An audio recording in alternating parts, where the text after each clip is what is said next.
Hey, happy Sunday. How are you? It's Brian McCarthy from my beautiful office with all the, you can see all my laundry and shit on the wall there. The cleaning lady doesn't put away the laundry, so I don't put it away either. It's like we're fighting.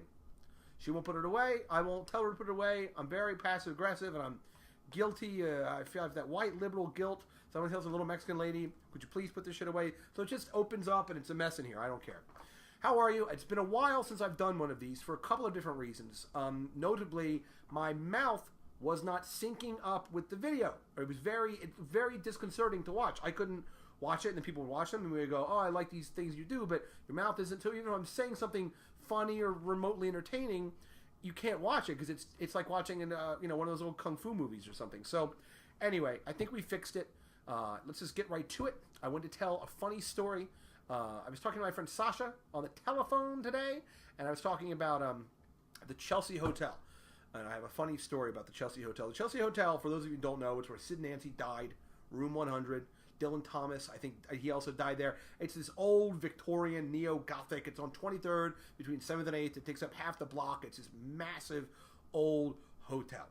And you can live there. And so my friend Paul Dinin is a very good friend of mine. And we were having dinner at the restaurant called El Quijote. It's a Spanish restaurant that is underneath it, underneath the Hotel Chelsea. It's been there for fucking 100 years, whatever. It's a lobster place, very good. It's an old place. So I'm sitting there with Paul, and Paul at the time had just moved to New York. We had known each other for a few months, and he said to me, he goes, I'm living in this. He was living in like some very expensive apartment. That was a furnished apartment. He goes, my short-term lease is up. I'd like to move somewhere that is somewhere different. And he goes, maybe I live in the Chelsea Hotel. He goes, what do you think of that? And I said, I think I know a guy that lives in the Chelsea Hotel. So I called the guy I knew. His I don't want to say his name, but I called him. Let's call him Bob. But I called Bob, who I haven't talked to in a while. And I've known this Bob for a long, long time. Since I was like 18. So, this was a long time. So I call Bob and he picks up and I'm like, hey Bob, it's Brian. How you doing? I'm like, I'm actually at El Quijote, the restaurant. I'm with a friend of mine. I don't want to put you up. Don't you live in the Don't you live upstairs? Don't you live here? And he goes, yeah, I do. It's my Bob impression. It's very good. If you knew him, you'd be like, wow, Bob's here. And he goes, yeah, live upstairs. I'm not claiming. Come upstairs. So he goes, after your dinner, you come upstairs. I'll show you my room. Okay, so I get off my cell phone, I sit back down at the table, the maitre d' comes over to our table, and he goes, are you gentlemen, Bob's friends? And I'm like, yeah. And he goes, Bob wants you to have some of our Quixote coffees. Now, we hadn't even got our dinners yet.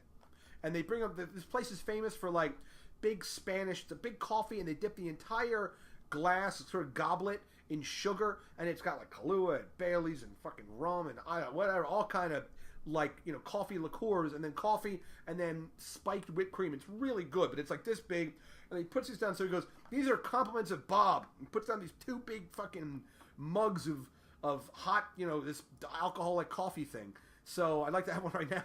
It sounds delicious. And so he puts them down, we drink those things, we eat our dinner. Afterwards, Bob had given me his room number. We go up, and he goes, we get to his room, and it's like the Chelsea Hotel, it's old. So it's like very narrow hallways. You got to go down a narrow hallway. Then you go down, and it's like a very narrow hallway. At the end, there's 3 doors. And Bob was on the left door. So we knock on Bob's door. And he opens the door a little bit, and he looks at us. And I had seen him recently, but he goes, yeah, all right, give me like 5 minutes, 10 minutes. Give me 10 minutes. Okay. So we're standing there. It was me and Paul and this other guy, a friend of Paul's, and we're just making small talk, right? And we're just kind of standing there. So after Bob then, after like, a couple of minutes, 10 minutes, whatever, Bob comes out of the door, and he comes out, and he goes, come on in. Go in the room, and I'm not exaggerating here, it was, and I've seen some pretty fucked up shit in my life. This room was like the little shitty 19-inch black, color TV, cocaine on the TV, not like pile of cocaine, but like dust and lines. He was actively doing blow, which, listen, I'm no fucking Boy Scout, I mean, whatever. But he's got like coke and shit on the table, little lines. There's a burning joint, like fucking 3-inch fucking joint, big fat blunt. It was actually a blunt in this ashtray, still smoking. There was a rubber on. I remember this like it was yesterday. There's a rubber on the floor, all like rolled out. It was like Bob had like been having sex with somebody, and then just took the rubber off and threw it on the floor, and it just landed. And it was like this rolled out rubber on the floor. And in the bathroom, there was like all these wet towels on the floor. There was like some kind of like bloody shit in the water in the toilet. It was the grossest. And there was pills. There was like random fucking pills on the bedside table. And the room is like 400 square feet. We come in this place. We look around. And Bob's like, and he's showing me some letter that he's writing to the guy that owns the Chelsea Hotel. And he's like, and he's just out of his fucking mind. This guy's always been crazy, but he's like, hey, look at this, and they're trying to kick me out. And I've got a lease, and he's showing me the letter, and he's doing coke off the table, TV and stuff. And he doesn't know Paul, doesn't know Paul's friend, and he doesn't really know me that well. I mean, I think I probably done cocaine with a guy like in 1993 or something. And so we just look around, and after like 5 minutes, it's just so fucking weird. We just go, hey, Bob, thank you. It was great that you had us over and showed us. We got to go. So we leave, get downstairs, and Paul says the funniest fucking thing to me. He looks at me and he goes, I just have one question. And he goes, what did he need 10 minutes for? Like, it wasn't like he took 10 minutes and, like, cleaned the television off or put out the joint or maybe picked up the 9-inch sopping wet rubber on the floor or some of the bloody rags. Like, he was like, what do you need 10 minutes to do? Like, he didn't clean up or anything. I thought that was very funny that Paul said that. It still strikes me as very funny. Paul, you're a funny guy. Anyway, that's it. Chelsea Hotel. I hope that my mouth kind of syncs up. And I know I look like shit because I have window treatments up there. But I'll be in New York in 2 weeks. Watch out.